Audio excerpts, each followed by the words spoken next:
we know each other because we taught together, and we're part of a group of artists that teach at the drawing studio. Yes. And how did you get involved with the drawing studio? Well, I had a show downtown, Black History Month, I believe, last February before last, and I had some artwork up there, and Anton from the drawing studio was looking at the artwork, and so it was real random. I didn't meet him, but I did take pictures of people who was looking at the artwork, and so sure enough, I have a picture of the back of his head looking at one of my paintings. But then one day we were out in the park, me and the kids, we were walking up the hill on Reed Park, and he's like, "You're an artist, aren't you?" And I'm like, "Yeah." He's like, "You did a show," and he like called me out, and I'm like, "Yes, that's me." And he's like, "Would you like to come on down to the drawing studio?" I'm like, "The drawing studio? I don't know anything about that." And so, but it was really random that he kind of just pegged me from some artwork that I had done in the community. So it was pretty cool. Yeah. Yeah, he's a great guy because I don't even know how he got me involved. I can't even remember how I got involved. Wow. How long ago was It it? wasn't, it's probably about a year ago. Oh, But so same timing. yeah, it was right around the pandemic, and I just remembered that he would hold these meetings for us as teachers where we could really talk very truthfully about issues of DEIA kind of issues, and it was like such an important thing for me when I felt like everything was shutting down to have a community of people talking about, like just heartfelt, serious stuff. So that I felt like he really created a community, and A good space for that. yeah, I really valued that space, one, because we were doing more work with those meetings than some religious groups were doing, and so it was a religious experience for me. And I hate to use the word religion, but it was just the fact that it was so genuine that people wanted to communicate and to help people and to understand what was going on and to change, even just to see our blind spots. That was the best. The best. I love being a part of those meetings, especially with you, because I learned so much from you, Ryan. I really admire it. And I love teaching with you too. That's fantastic. I felt, I was the same. At first, when I met you, I felt like, oh, she's gonna get me because you were, because I was like this guy thinking I knew my stuff or something. It was, it's been so great getting to know you through that, and just all the ways we can teach together. So absolutely, people say that I'm a little strong at first when you first meet me, but when you get to know me, I'm not cuddly or soft, but I'm no. I wasn't. That was more that was more about me being, actually, I was so sensitive to everything because there were so few people around me. I think I just was like that. But you had a background in the military, is that right? I do. I have my mini me here too. This is Imani Love. She's with me today. When I say hi. And so we like to doodle together, actually. But yes, I do have a background in the military. I'm a retired Marine, and really had a positive and negative experience going. But I benefit from it by all means, and I love the experience that I had. I joined when I was about 18, and then I'm actually retired. Wow. And, so you were kind of like for life. Yeah, that was the plan. That was the plan. But I was retired early though. Yeah. And did you make art during that time? I've been making art for so long. And so while I was in every place that I went, I would collect leaves, and I would make art and send art to people throughout the year, and write letters. Oh, nice. Writing letters. And so I would write letters and make art. I would laminate, get sand and construction paper and printings and stuff like that. And I would just create things and I would send it with letters. And I would write poetry with it. Yeah, I miss letters. I had a few friends who'd send letters back and forth, and they're really nice. You miss letters? I'm gonna have to write you a letter. Let me write that down. We're in the same town. You don't have to do that. No, but it's special. When you get a letter, it's like Soraya wrote me a letter. I'm like, oh my gosh, I wrote her one too. But I love. Oh, the letter. It's Looks like beautiful. we're going in and out of the sound. Uh-oh. Oh, Can there you we hear me? go. We're Oh, there good. I am. Yeah, I Yeah. love letters and I love opening the envelope and I love reading it. It makes me, Yeah. because you want to read it again and again and again. You know, It's it's very true. nostalgic to, and I have every letter that people have written me and I have it in the box outside. So I even have birthday cards that my grandfather sent me when I was like 8. It's like a time capsule. Yeah, I Yeah. love it to read Hey, those things. you ready to do some doodling? Yes, because I'm writing down, All writing right. a letter right now. So let me turn my camera around. Yeah, me too. This All is a right. important part. Those of you who are in the studio audience, if you want to grab some paper and pencil, or something to make a mark with, please do. And we'll get to doodling. Here's mine. Okay. I'm trying the new position on my arm here that Herbert taught me. We'll see how that goes. All right. Hopefully I'm good to go. Can you guys see me over there? Yeah, I can I see. I center can my see. stuff on my Okay. colored Yeah. pencils. I need to Cool. bring it a little bit closer here. I What's bought these cool colored pencils called Colors of the World, and it has like different brown colored pencils. This is the coolest thing ever. That But is you know, great. that was my thing for today. So That's I like a great That's a great teaching tool. yes, it is. We have all these colors of brown. I use brown. Like it? Let me see here. I'm gonna center my stuff here. Okay. All right. And are you a doodler, or do you just kind of write when you talk to people? I like to write. Yeah. I like to make circles. Mm-hmm. I love making trees, of course, because I love trees. Yeah. And and I just love the idea of making flowers as well. So Uh-huh. we'll see what we come up with today, because you know my whole thought around creating food forests are very important to me, and so maybe I'll create a food forest. Yeah, And we have, now this is a little bit a hard thing to do with Doodle with me, is the drawing or the doodling at the same time as the talking, but okay. we'll try it out. Now, tell me a little bit, because you call it the food forest, or it's the urban forest project. Is that the same thing? Yes, so the Urban Forest Project is a project that my husband and I decided to create because we recognize that, well, one, we both grew up in homeless situations. And when we realized we were in shelters when we were children, Mm. and you eat the food that they put in front of you, and which we're always grateful for, but a lot of times those foods did not include like nutritious foods, or Mm. Hmm. like what fresh vegetation. I'm gonna say Yeah. nutritious. They fed us, we're grateful. And so we still have family members who are housing insecure and food insecure. And so one of our ways to help them is to help others as well. And so we decided to open up this housing facility on a piece of land that we own. And we started growing trees, Hmm. but not just trees. We wanted to grow things that people could eat, so then they don't have to go across the street and purchase food and use their money to purchase food. They could just kind of eat the collard greens, and you could see where they've eaten the collard greens over there too, because they pull the leaves from the bottom and the new leaves grow on the top, which is Uh-huh. really pretty cool. And then they eat the onions, and then there's aromath over there, a grain, and then there's some what is that, kumquats?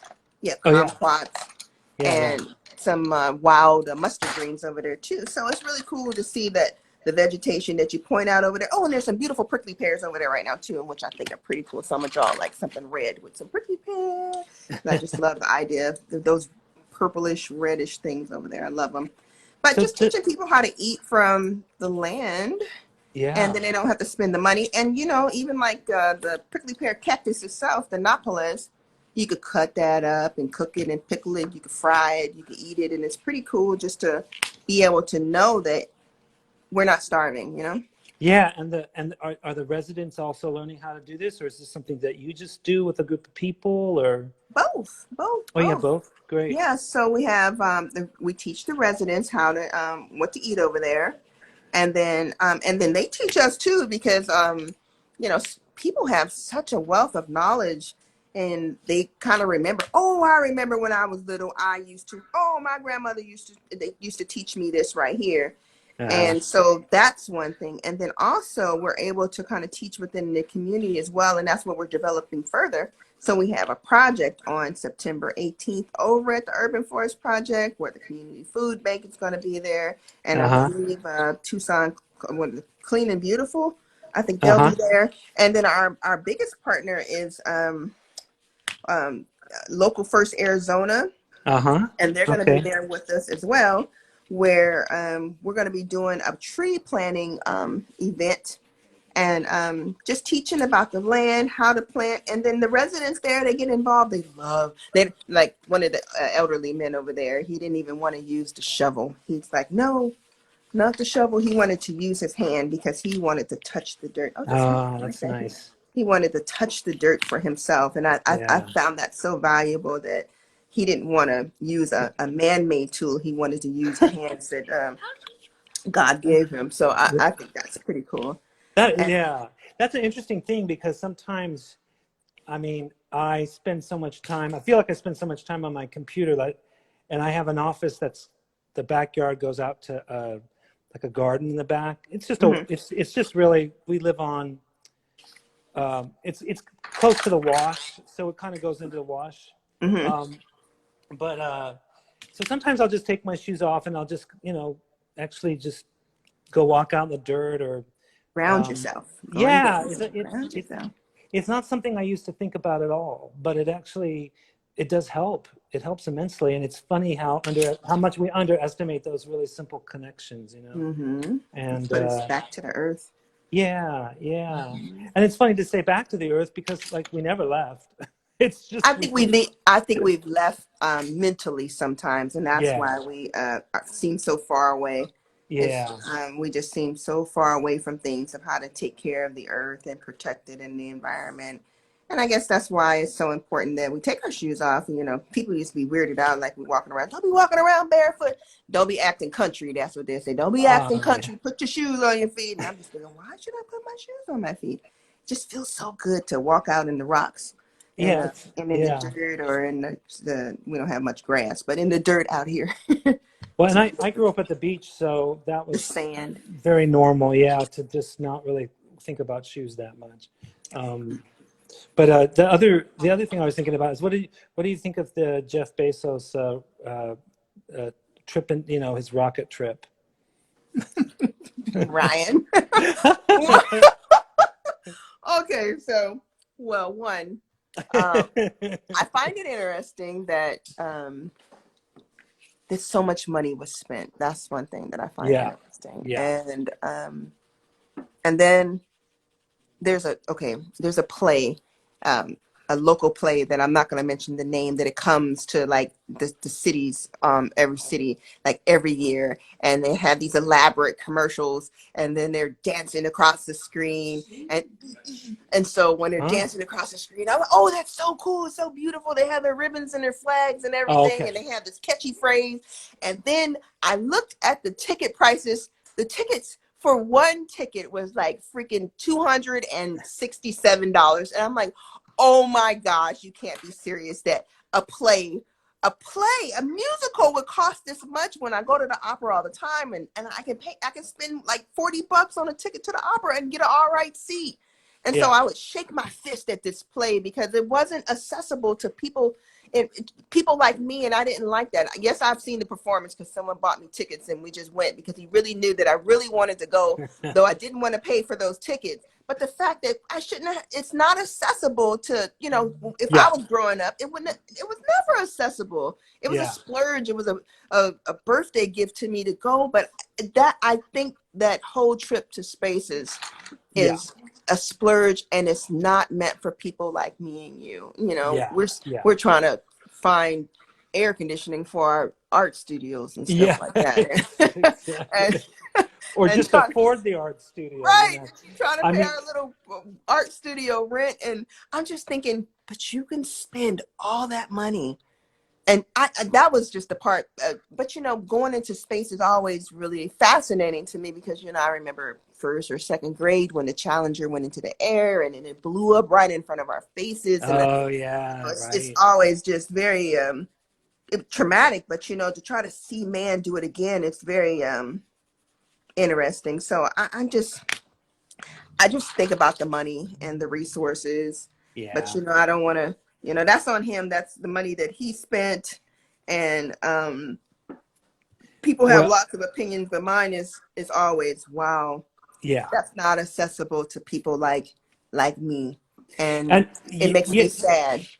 yeah, and I'm sorry to bring that up. I mean, I just figured you would have, I think you probably share the same opinion that I do. I feel it's almost like when someone makes that much money, it's almost like there's a moral obligation to share it somehow. That's how, I mean, I feel like, well, I feel like we all do what we can do, right? But Right. that's just so much. Um, and I felt like it was such a public act too to do that. I don't know. Yeah, Yeah, that's hard. You know, I kind of think about how we with this urban forest project and how we don't have grants coming in through there. You know, that's money that we spend out of our own pocket to support the community, to support each other. Because, you know, when I was growing up, somebody was putting pants on me, and you know, I was really insecure about my hair. Someone would try to do my hair, and you know, they'd feed us, and you know, we walked down to the mission, and somebody had put food on the table. And so it's important that we give to one another. I right, don't know what Jeff Bezos doing. I don't be looking up his acts of kindness or anything like that. right, I don't. And am I interested? I'm just more interested in the fact that when is my when are the kids at that school on 29th Street going to get to go into space? And right, um, right, because they don't have a $1 billion, I'm gonna go buy me $1 billion to give me $1 billion ticket and go to space. You know, they don't have that. And wouldn't they benefit more, right. those kids in those low income areas, to learn and to just excite the brilliance that's inside of them? You know, I would love to see something more. If it was there, say we're going to take some children, some ordinary kids who, you know, and I don't want to say poor kids or anything like that, just some ordinary people Right, whose right, income bracket is not, you know, six, right. seven, eight figures. You know what I mean?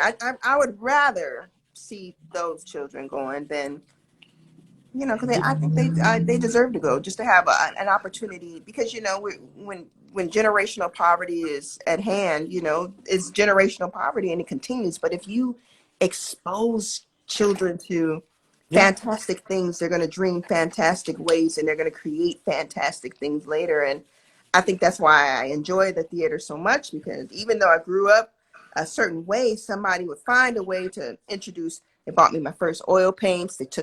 People would take me to the theater every now and then, and it excited me to want to do more. And that's what made me to be the artist, yeah, storyteller, and humanitarian that I am today. It's because someone introduced that to me, and I just wish that somebody would introduce some children about space and right. imagine what it could create. Oh, that's pretty.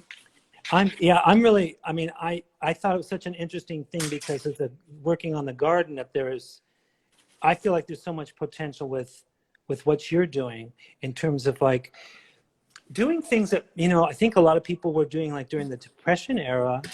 You know, a lot of people were growing their own food, and people were Mhm. figuring out how to basically take care of themselves and not have to depend on markets and things like that. You know, I mean, I think that's a really great project, and I really wanted you to talk about it with folks out there.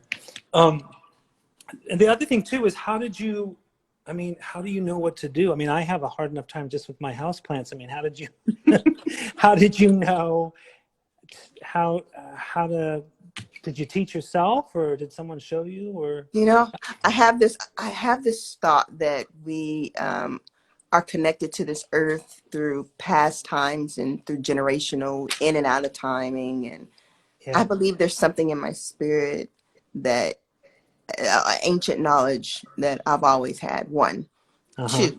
Um, my mother-in-law just got off the phone with her, and she's like, when you bought that land over there, I didn't know what you guys were going to do. I didn't think you could grow anything. And so I showed her all the green things that we have out there right now. And so it's been a learning experience. I've done took plastic bags into the river and climbed up and down the river, filling it with sand and pulling it out the river and mixing the soil. So I just was trial and error. And then I'll go sit in a workshop, and then I'll go sit with someone. And then I've had many things grow, and I've had many things die. And I'm Yeah. okay with that. And so Yeah. it's just, it's like life, you know, it's like Yeah.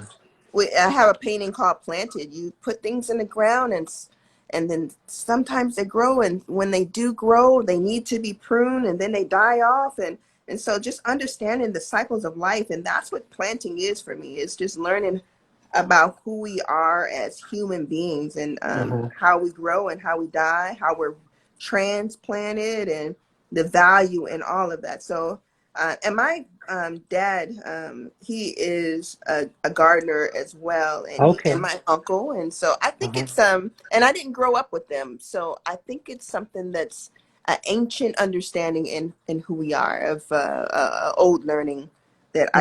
I seem to remember from a memory that I don't consciously have. If that makes sense, sounds Yeah, kind of no, hocus that's pocus, no, but that sweet. makes sense to me. Yeah. I mean, Hmm. I know that I'm attracted to plants, and I know that I look at them all the time and I feel comfortable with them. Sometimes I feel more comfortable with them than I do with my cat. Um, because on some level, I know that if my cat needed to, it would probably like eat me or something. But Okay, I would never. Well, I don't. We're feeding it, so there's no problem. But right. the Tucson cats, they're a little wild. Yeah, I um, have a cat too, so I do know. well, maybe that's my imagination. But in the long run, um, yeah. So, but I always have felt comfortable with plants, and my parents had a garden, and I remember spending a lot of time back there. It was just lots and lots of daisies. We had a lot of daisies, and I remember the Oh, smell, and just have a lot of connection to just um, the fact that they grow and you can watch it grow. It's just kind of amazing to me. I don't, my partner and I don't have kids. We have the cat, and we've watched the cat grow because we raised it from a kitten, hmm. but and it's still a kitten. But yeah, there's something about plants. Every day they look a little different to me, and that Hmm. I just find that really great. But um, I was recently at a friend's house in LA, and she's a gardener, professional gardener, and she also they have a vegetable garden in the back, and it was just like an amazing feeling to just go back there and see all these things that could be eaten. Like you could just to, I don't know, I mean, I guess it's not such a big deal for people who grow stuff, but for me No, it's I thought it was amazing. pretty I think amazing. I I thought it think was a people pretty who grow amazing stuff. thing. I think people who grow stuff find it amazing too. Like, oh my gosh, the stuff that I put in the ground grew. Yeah. You feel proud of what you've done. It's a proud feeling, like, oh my gosh, look what my hand did. Look what I was able to do, and I love it. And you talk to it and you nourish it. You put so much of yourself. You are a part of that plant because you've touched it, and you've put that seed in the ground. And I'm like watching Right. all these moringa trees that me and my husband, we walked out like the whole 1 acre property putting moringa trees in the ground. And I think that that's the coolest thing, to see those trees growing, and it's supposed to start raining in a few minutes. And I'm just curious to see how much more they grow. So Right. I'm fascinated by the whole experience. Yeah, yeah. No, me too. Too. And coming to the desert, I lived in cities before this, and there were there was plants and stuff. It was more like gardens. But in Hmm. Tucson, it's a lot of just wild stuff. And I've been really starting to understand, like, oh, this is a different relationship for me, to plants. Um, I'm kind of seem to be losing my words when I talk about this stuff, which I think is always good because I'm pretty chatty. Um, That's, it challenges us to think of something different, and yeah, um, I think I like that. And planting for me is it's not easy. It's not easy. It's yeah, something that I enjoy doing. It causes me great sense of relief. You know, I'm a PTSD veteran, and Okay. planting in the garden helps to soothe some of the manic times that I'm going through. So I appreciate being out there and being one with it. You know, I'm sad like when like I see one of my air plants dead over there right now, but I see one of the other ones growing really nicely. So um, it's an ebb and flow, you know, and just knowing Right. that things live and things die, you know, and that's Right. who we are as people of this world. Yeah. Yeah. With the animals too, I've noticed that coyotes are pretty intense. You can hear them sometimes and stuff. But it's funny because it shouldn't disturb me. It is part of the cycle of life. But like in Tucson, you're right in it. You know. Yes. Um, but at the same time, right? You can see all aspects of it. You can see the growing part and the dying part too, which has really been interesting. I mean, in a city, I it was so much more about like human beings and their dramas, you know. And Yeah. I have to say, by the time that I left, I was fine. You know, I was completely fine with like I don't need to be around so much human drama because a lot of it felt like it was wasteful, you know, of time. You know, just like can people just get along? You know. Anyway, that I know Rodney King's words, you know, can we all, like, for real, can we really get along? that. Can we all get along? And sometimes you think that we can, and you know, I have a hard time with that whole understanding of us getting along sometimes, because I really think that we live on one planet, but our mindsets are on many different planets sometimes. Yeah. My ideas of peace are different Yeah. than someone else's ideas, or my ideas of humanitarian work is different. My Mm. ideas of love is different. My Hmm. ideas of what immigration looks like is different than someone else's. My ideas of what God looks like is different than Right. someone else. But you know, it's just, but how can we you know, my whole thought is a whole social mindful experience of, you know, we may not all agree with each other, but truly we should be able to work with each other and come to a conclusion of being one with each other and one with earth. And Yeah. you know, I think that's important. Yeah, I think And we I, miss that experience sometime of loving each other like we love ourselves. yeah, yeah. I think also too, for me, you know, the last couple of years were very intense because I, f- I felt the politics weren't reflecting my values, and so it became more and more important for me to find people who believe the same, you know. But at the same time, I do want to hear other people's point of views too. That's an important thing as well, you know. So it's I guess it's part of being in a democracy, right? We can't all be thinking the same thoughts, but we certainly shouldn't exploit each other. I agree with you. Yeah. Yeah, it's Hey, hard.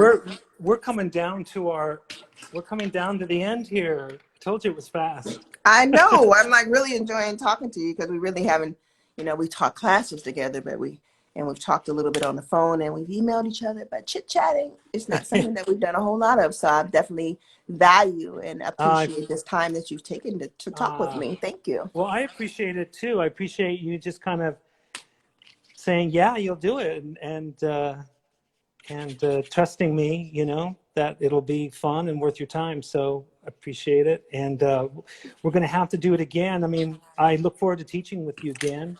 Oh And, yeah, and, definitely. uh, and it's always great to see your family when we do our calls together. I love that. And They're you're all here just great. now. Yeah, yeah. So, so usually now at this point, I turn my camera around. Oh, and Let me turn that around. that's my utility sink. All right, so that's Doodle with me. Thanks for doing it, everybody. Thank And you. thank Thank you. you, everybody. Thanks, Randiesia. I really Of appreciate course. that. All And right. yeah, and every Friday night we do this for about 30 minutes.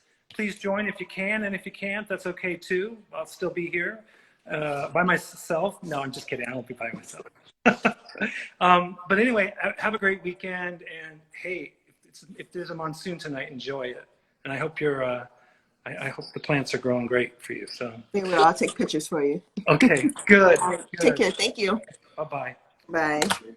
All right, everybody. Have a good night.